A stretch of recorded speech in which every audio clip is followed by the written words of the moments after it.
Fifth question, இது வந்து L'Hopital rule, அதாவது எல் ஹாஸ்பிட்டல் ரூல் அப்படின்னு சொல்லுவாங்க. அந்த ரூலை யூஸ் பண்ணி போற சம்ம. Limit x tends to 0 x minus sine x divide by x cube equal to என்னன்னு கேட்கறாங்க, கண்டுபிடிக்கலாம். இப்போ எக்ஸ் போல 0 அப்ளை பண்ணுங்க. இப்போ 0 மைனஸ் சைன் 0 வரும். இப்போ டோட்டலா இந்த இடத்துல என்ன வரும், 0 வரும். டிவைட் பை இங்க 0 கியூப், அதுவும் என்னது 0. இது வந்து இன்டிடெர்மினேட் ஃபார்ம், சரிங்களா?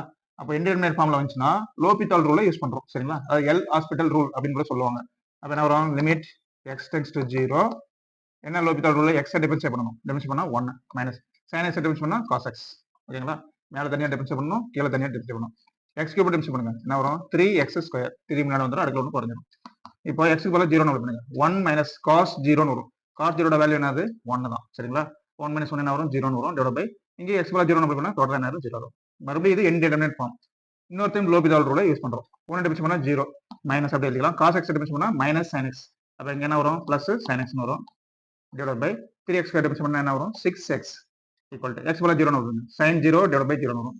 அதுவும் 0 by 0 இன்டிடெர்மினேட் ஃபார்ம் தான். மறுபடியும் டிஃபரன்ஷியேட் பண்றோம். Limit x tends to 0 0 plus அதை விடலாம், 0 விடலாம். sin x டிஃபரன்ஷியேட் பண்ணா cos x divided by 6x differentiate பண்ணா 6, ஓகேங்களா? இப்போ x பதிலா 0 னு அப்ளை பண்ணுங்க.